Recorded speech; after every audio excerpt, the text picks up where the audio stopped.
Hey adventurers, welcome back to the channel. Today we're diving into one of Europe's most iconic hiking trails, the Tour Du Mont Blanc.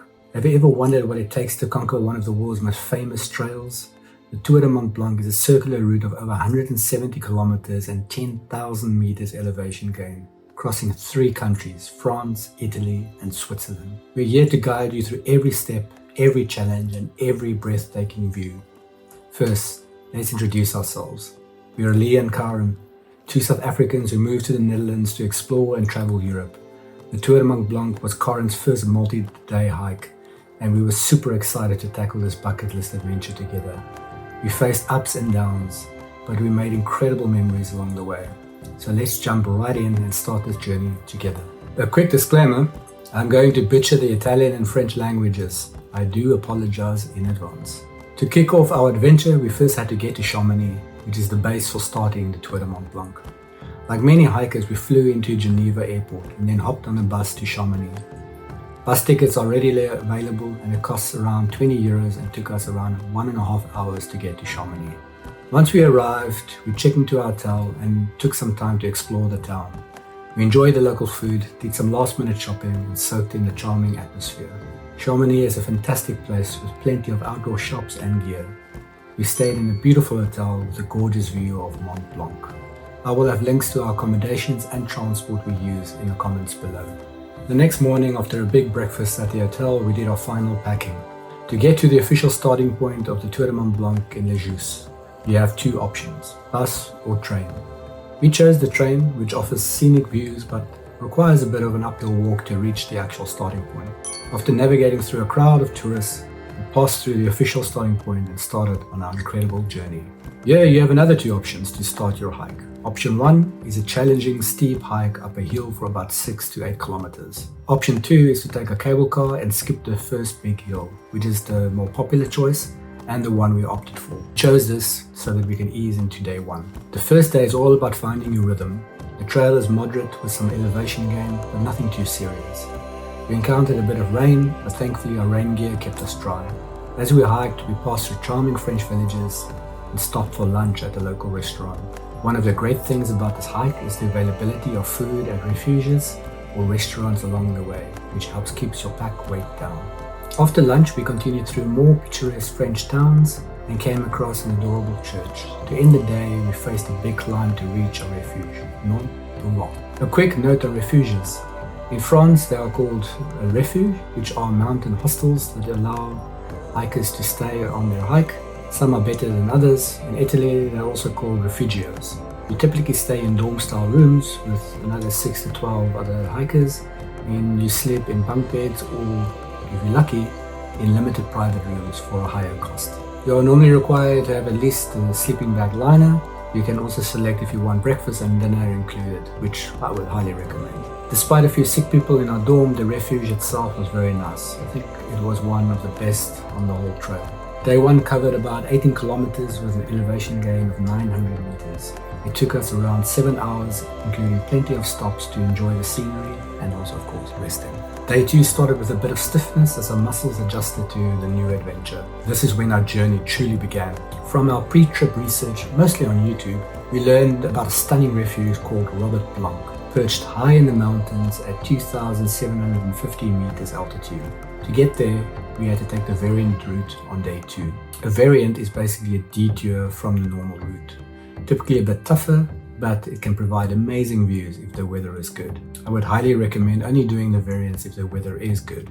This is the one we attempted on day 2 and 3. The weather for our day was perfect. The trail gradually led us through rocky terrain, steadily climbing higher. We arrived at a beautiful lake where we took an early lunch break. Then the real challenge began. The trail began steeper and rockier, and as we ascended, my fear of heights kicked in. We finally reached the top and celebrated. And as Karen likes to say, too soon, Lee, too soon. And of course, that's when I made a mistake. Instead of following my downloaded map, we decided to follow some trail markings which led us down the wrong side of the mountain. We had to walk all the way down the mountain and find our way back up again, making it an extremely long day. Exhausted and with darkness setting in, we finally reached the refuge. A note about Robert Blanc, It is very remote with no showers and limited running water, so it's quite basic, but the views surely make up for this. Too tired to appreciate the views, we ordered some beers to calm our nerves, ate a hearty meal and went to bed early. Day 2 covered about 18 kilometers with an elevation gain of over 2,050 meters. It took us around 12 hours. Ouch. We woke up on day 3 feeling a bit better, relieved that the challenges of the previous day were behind us and eager for an easier, shorter day. Another mistake, I know. After a basic breakfast, we finally took in the stunning views from our remote refuge. Absolutely worth the effort to get here. The weather was beautiful once again, which lifted our spirits. Determined to avoid any more detours, we decided to stick to my maps, no matter what. There was only one other couple heading our way, and they were very fast, so we found ourselves hiking alone. This day was a test of nerves, featuring extreme downhills with loose rocks, exposed gorges, and precarious pathways up the mountains. With no one else around, we had to stay fully present and rely solely on each other. The trail was extremely technical, and it took us a long time to complete. One of the highlights of the day was crossing from France into Italy. Bonjour France, ciao Italy. Crossing borders on foot is such a unique experience. The cultural shift is noticeable, and the landscapes are beautiful. After this exhilarating part of the hike, we made our way to our next stop, Refugio, Elisabetta. We absolutely loved this Refugio. It was lively, the food was amazing, and the wine was delicious. Who doesn't love Italy? We met some wonderful people there, many of whom we would see throughout the rest of our journey. Day 3 was extremely technical. We covered only about 8 kilometers with a 330-meter elevation gain, but it took us around 6 hours. It was a challenging but unforgettable day. Day 4 took us to Courmayeur. The morning started cold and windy, with a constant sound of cowbells echoing through the epic mountains and beautiful lakes, a signature of the TMB experience. We tackled a very long and steep hill, battling the wind that threatened to blow us off the mountain. As we got closer to Courmayeur, the skies cleared and the sun embraced us warmly. Entering this bustling mountain town, we were on the hunt for gelato, our favorite post-hike treat. We took some time to explore the charming streets, resupply our gear, and indulge in some delicious Italian pizza. Day 4 was a fantastic day, around 17 kilometers with over 850-meter elevation gain, taking us approximately 7 hours to complete. It was a perfect blend of challenge and reward. We spent the next 2 nights in a beautiful hotel and enjoying the luxury of our own room, bathroom, and yes, gourmet breakfast. On day 5, we set out for Refugio Bonatti. Unfortunately, this Refugio was fully booked, so we couldn't stay the night there and we had to plan to take a bus back to Courmayeur for the evening. Because of this, Corinne decided to leave her bag behind and travel light for the day, making her a very happy hiker. This section of the trail was incredibly beautiful. As usual, we climbed at least 800 meters, but the stunning views were well worth the effort. We truly felt blessed as we sat eating our leftover pizza and watching other hikers and even some runners pass by. By day 5, we had really found our rhythm and fallen in love with the daily routine. Waking up, having breakfast, packing, walking, finding a refugio and then repeating it all over the next day. We reached Bonatti, enjoyed a nice beer while taking in the views, and then walked back down the mountain to catch a bus back to Courmayeur. We ended the day with a wonderful evening of Italian dining, enjoying some well-deserved wine and recline time. Another fantastic day, about 15 kilometers with 1100 meters of elevation gain, taking us around 7.5 hours. It was a day that was perfectly blended with challenge and enjoyment. A quick break here. A quick shout out to all our supporters that have watched and subscribed to our channel. Your support is incredible and you have no idea how much that means to us. We read every comment. For those that haven't yet and found this video useful, please consider to like, subscribe and share this video. It really would help us to get this video to more people. That's it. Let's get back to it. On day 6, we made our way back to Refugio Bonatti by bus and headed towards Switzerland. While we were sad to leave Italy, we were looking forward to the next part of our journey. This day was full of ups and downs, both physically and mentally. The transition from Italy to Switzerland offered breathtaking views, but progress was slow. We faced long, steep uphills, crowded trails, and even cows blocking our path. It was a real mental challenge to reach the border. Once we crossed into Switzerland, the landscapes became even more stunning, almost too perfect to be real. We call it fake mountains. It was our first time in Switzerland and it did not disappoint. We eventually reached the lunch stop, enjoyed a beer and soaked in the incredible scenery. However, as we continued, Corin hurt her leg, possibly from shin splints. After a quick repack and shifting most of the pack weight to me, we continued at a slower pace. We ended our day in Fouly, a charming little town, so small you can walk through it in just a few steps. We checked into our Rifugio dorm, met some amazing new friends from Australia, and enjoyed some not so great aperitifs, but fine wine and delicious food. Day 6 was another beautiful day, around 16 kilometers with 840 meters elevation gain, taking us about 7.5 hours. It was a day of incredible beauty and resilience. The next day started off rainy and cold, but as we began walking, the skies cleared and it turned into another stunning day.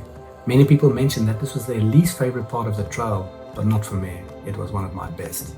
Hiking through the Swiss countryside felt like stepping into a fairy tale. Everywhere we looked, there were picture-perfect mountains, charming villages, and pristine landscapes.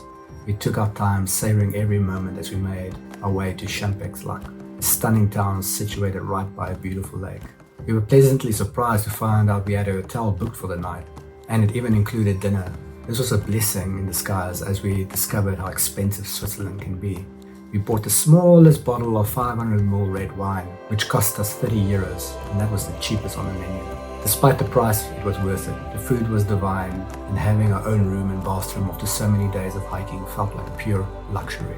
Day 7 covered around 16 kilometers with 550 meters of elevation gain, taking us around 6.5 hours. Another day of beauty and unexpected comforts. Today's hike was tough but incredibly rewarding. As usual, we faced a big climb, but we were surrounded by breathtaking scenery the entire way. When we reached the top, we decided to reward ourselves with a local treat, Swiss fondue. As we sat waiting for our meal, clouds started rolling in, and it got a bit chilly, and this is probably where Corin got a bit sick. This made the warm, rich fondue taste even better. The rest of the day, we continued downhill through forest-lined paths until we reached Trient and checked into our dorm for the evening. Day 8 covered around 17 kilometers with 800 meters elevation gain, taking us about 7.5 hours to complete. Up till this point, we had enjoyed mostly amazing weather. However, today the heavens opened up and the bad weather set in. As we climbed higher, the rain and wind intensified. Near the top, we were hit with ice, hail and sleet. The cold forced us to wear more layers and take fewer breaks, but this also made us sweat more, which in turn made us colder, a never-ending cycle. Eventually we reached the top and all the hikers huddled inside a small restaurant to warm up. After a lunch and several coffees, we decided to push on. By this time, Corin was already feeling a bit sick from the past few days, so I made the tough call to take a ski lift down, skipping the long downhill section for both our health and safety. And so we were back in France. We reached Trient, sorry for my pronunciation, where we spent the night in a tent provided by the Refuge. Despite the cold and rainy weather, I preferred this to the stories we heard the next day of people sleeping shoulder to shoulder inside. The tent offered much needed privacy, even if it was a bit chilly. Overall, this was probably the least comfortable refuge, cold, cramped, and with mediocre food, but we met some fantastic new people. While Corin rested, I made a quick run to the nearest town to find some medicine for her. Day 9 turned out to be a shorter day due to our early descent, covering only about 7 kilometers, but with a 950 meter elevation gain, and it took us around 4 hours. Our second last day was a big one, and thankfully we were blessed with better weather. As always, we started the day with an uphill climb, rewarded by absolutely breathtaking views. Then we reached the famous ladder section, climbing a series of ladders which took much longer than I expected. It sounds intimidating, but it wasn't too bad. If I can do it with my fear of heights, I think anyone can. There was a bit of waiting as people moved slowly ahead and sometimes descended from the other side. After the ladders, we made our way to the famous Mirror Lakes. This spot is very popular, attracting many day hikers, so be prepared for a lot of tourists. We were lucky to find a perfect spot for lunch, enjoying the stunning reflections on the water and the surrounding views. Although there's a refuge at the top, we chose to eat by the lake due to the long queues. If you think we missed out by not visiting the refuge, let us know in the comments below. Finally, we reached Flégère. Sorry, once again, for my pronunciation. Our last refuge on the Tour Du Mont Blanc. Perched on top of a hill, it offered spectacular views. Despite sharing a dorm with many people, reaching this point filled us with such a sense of accomplishment that nothing could bring us down. We reflected on our entire journey, marveling at the ups and the downs, and found it hard to believe it would be all over the next day. While many people take the cable car down to Chamonix from here, we decided to spend the night and finish the trail all the way to Les Houches, covering it a full circle. Day 10 covered about 9 kilometers with 950 meter elevation gain, taking us around 6.5 hours. It was a day full of adventure and stunning scenery. The last day was a unique and emotional experience. Leaving the refuge, we were greeted with incredible views and soon the trail became rocky. We even managed to spot some wildlife along the way, which were not cows. Navigating the rocky terrain led us to a very, very long downhill section.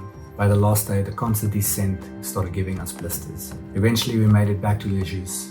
Walking down the street, we were at a loss for words to describe the journey we had just completed. Over 11 days, we hiked more than 170 kilometers and climbed over 10,000 meters of elevation gain. That's more than Everest. We battled weather, navigated technical trails, and dealt with unexpected challenges. Even looking back at the bad days and worst moments of day 2 and 3, it is those memories we treasure and that we'll keep getting back to and will stay with us forever. A sense of accomplishment. We did it together. Crossing the finish line was an emotional moment, and we felt incredibly blessed to have shared this journey together. On our bus ride back to Chamonix, one question kept running through our minds: what's next? We treated ourselves to 2 nights in a gorgeous hotel in Chamonix, indulging in sauna, jacuzzi, and even a bit of river rafting, relishing the post-hike bliss, always in the back of our minds thinking of our next adventure. The Tour Du Mont Blanc was an amazing adventure. We hope our journey inspires you to take on your own challenges and explore the world. Thanks for joining us on this incredible journey. Don't forget to like, comment, and subscribe to Joey's Journeys for more travel and hiking adventures. If you have any questions or need more tips, drop them in the comments below. If you want a detailed breakdown of how to plan the TMB, we'll be creating a video soon and we'll link it to this video and also in the comment section below. These will be the things we wish we knew before we started the trail. Until next time, keep exploring and stay adventurous.